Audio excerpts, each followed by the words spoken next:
welcome to another week of Women in Public Safety podcast. I'm your host and producer, Harriet Westmore. This is the podcast where I talk about various aspects of the challenges and triumphs for women who work in the public safety and human services type fields.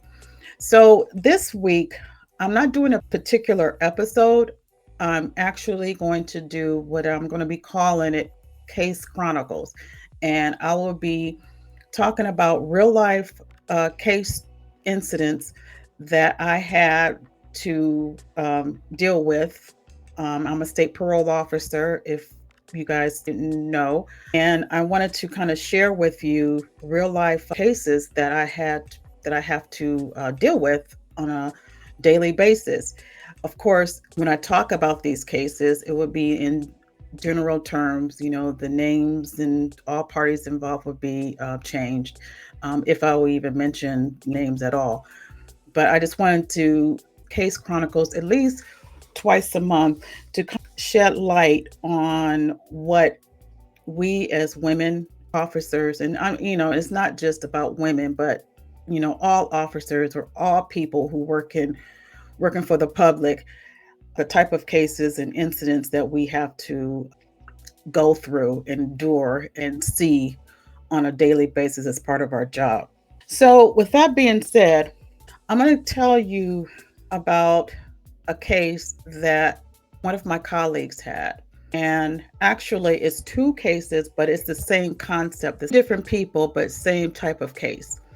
I'm going to first start off by saying anybody who deals with drug addiction, it's very hard.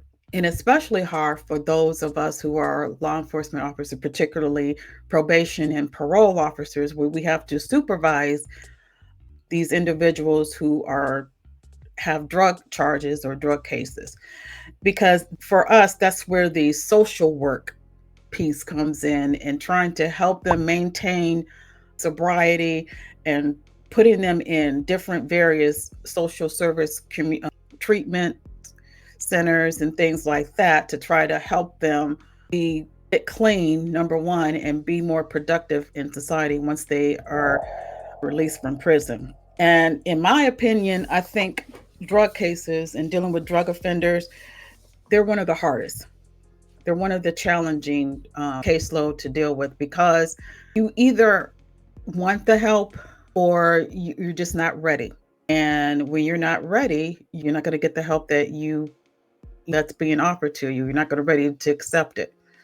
But this particular case, like I said, it's a two-part, but two different people, but the same type of scenario. This first case, one of my colleagues had an offender who was just released from prison and didn't have any other family member other than his daughter.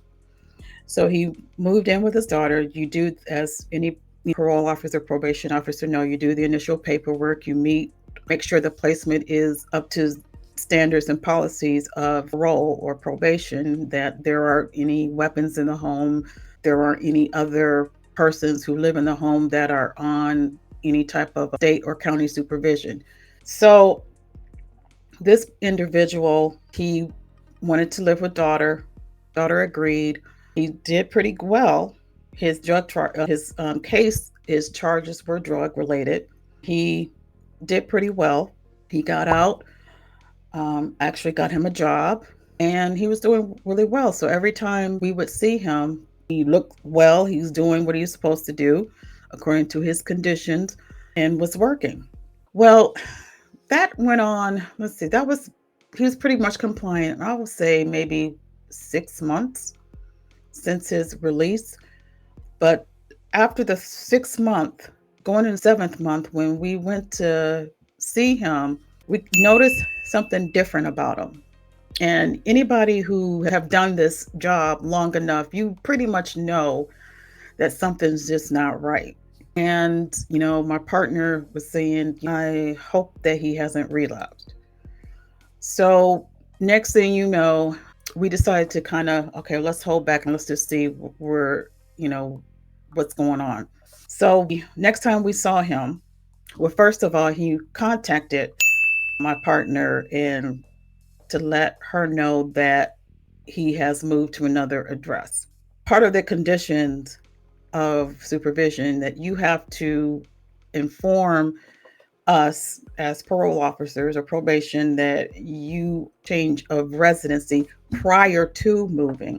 And I don't know personally, I don't know what is so hard about that, but that's one of the hardest things that offenders need, grasp that concept. Call before you move.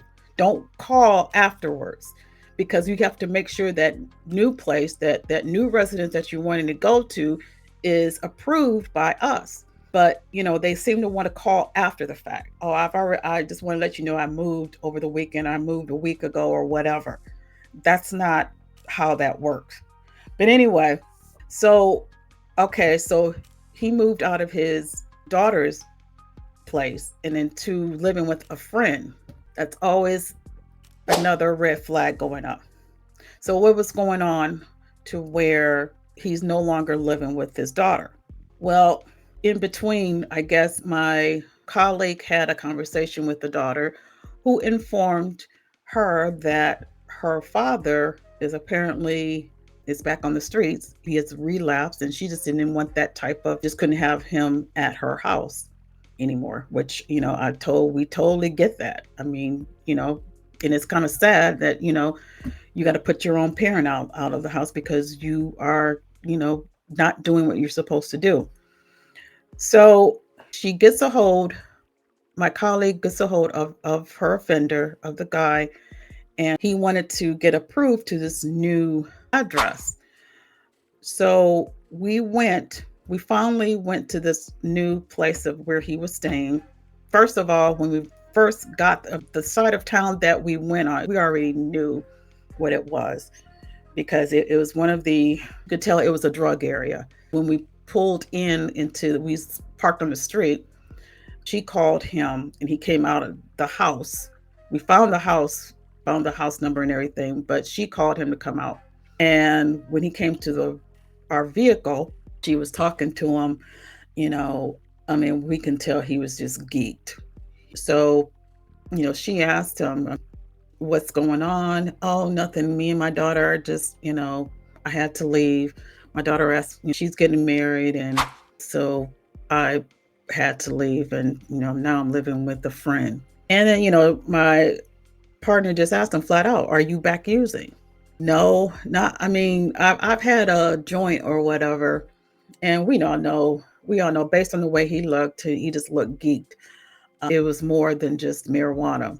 So she challenged him. She said, well, if we do a drug test right now, will you be clean? And he said, well, I'll probably be dirty for marijuana. She said, well, let's go go in your house, and then I want you to drop a urine for me. So, I mean, he agreed. He didn't, deny or say anything else. He agreed. So we walked up into the house. And I'll tell you guys, when we walked in that house was actually a shell of a house. Everything was down to the studs. There was no, like, it was being in the process of it was gutted out and being reconstructed. And he was living in another room. I mean, there was no bed, no nothing. Everything, the concrete was torn up. All you see was the stud of the frame of the house. And I personally never seen anything like this in my years of working as an officer.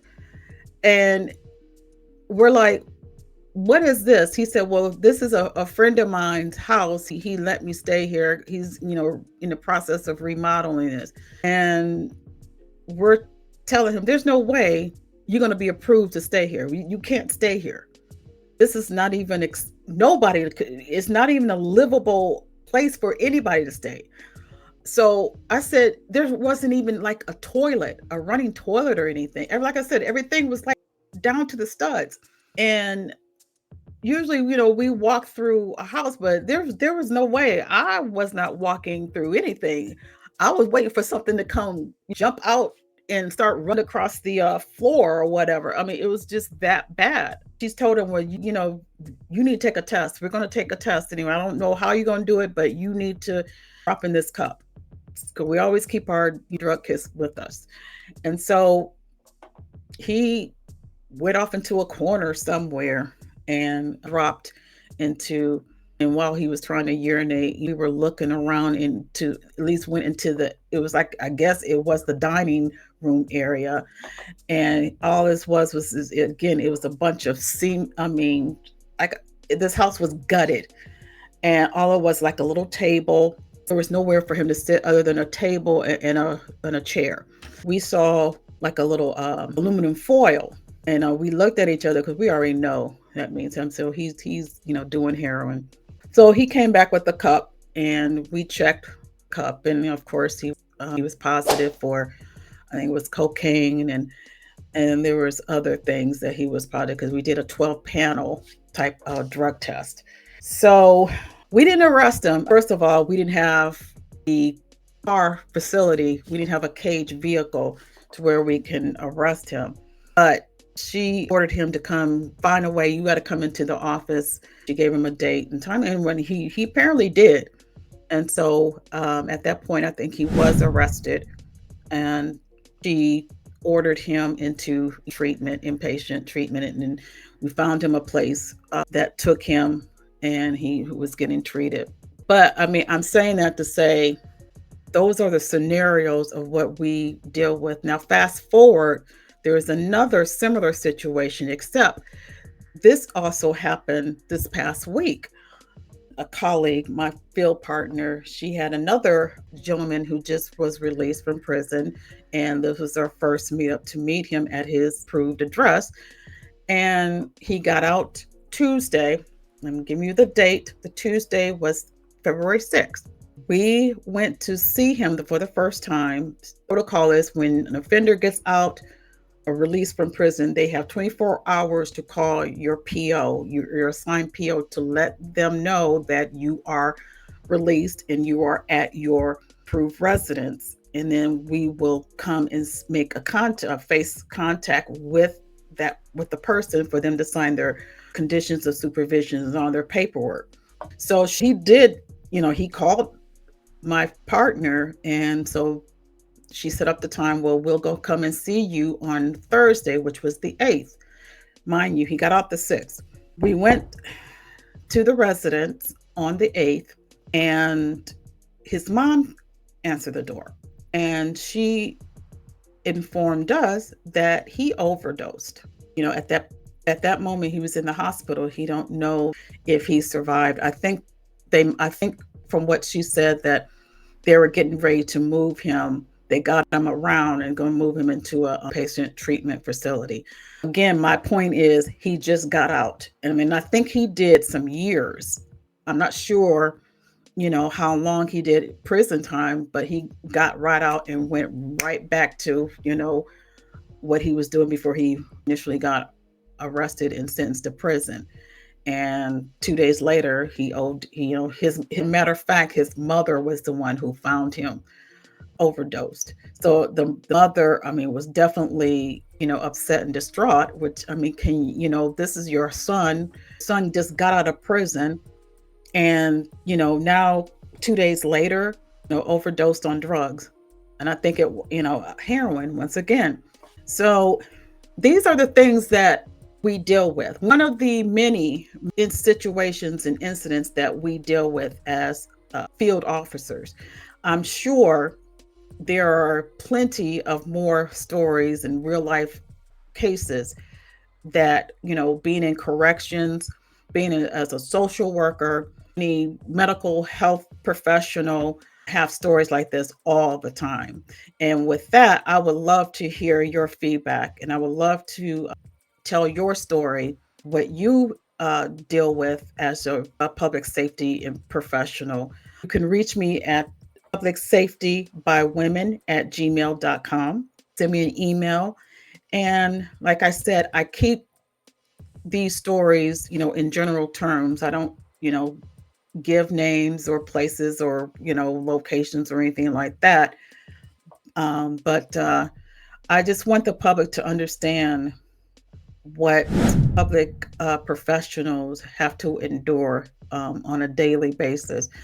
But the first story, that was one of the worst ones that I've seen, and I've seen, I've encountered and had to deal with a lot of drug cases. But actually going to a usually out, the street word trap house where everybody goes and do drugs and everything. At least there's a somewhere to sit, a couch or something. That house didn't have anything. And for him to live like that. Now luckily it was in the summertime that we incident happened, so it wasn't like it was in the winter. So I mean, elements are still out there, and plus it was in a bad neighborhood. Anything could have happened. No electricity or anything. But these are, some of the, this is the first of Case Chronicles, and there are going to be more. Like I said, it would probably do this type of segment twice a month. And, but I want to hear from you. If you want to tell me your story and want me to tell, well, I'll put it this way: if you want me to tell your incident and your stories, please email me and give me the information. And like I said, just keep it in general terms and just give me the gist of the case, and I will make sure that your story is being told on my channel. So, with that being said, I encourage everybody to hit the like and subscribe button. I'm trying to get more subscribers and to, bring out the algorithm up to a nice status as far as on my YouTube channel. And again, please comment below, tell me your thoughts, and give me your feedback. And I just want everybody to stay safe and be blessed. And I'll talk to you next week. Bye.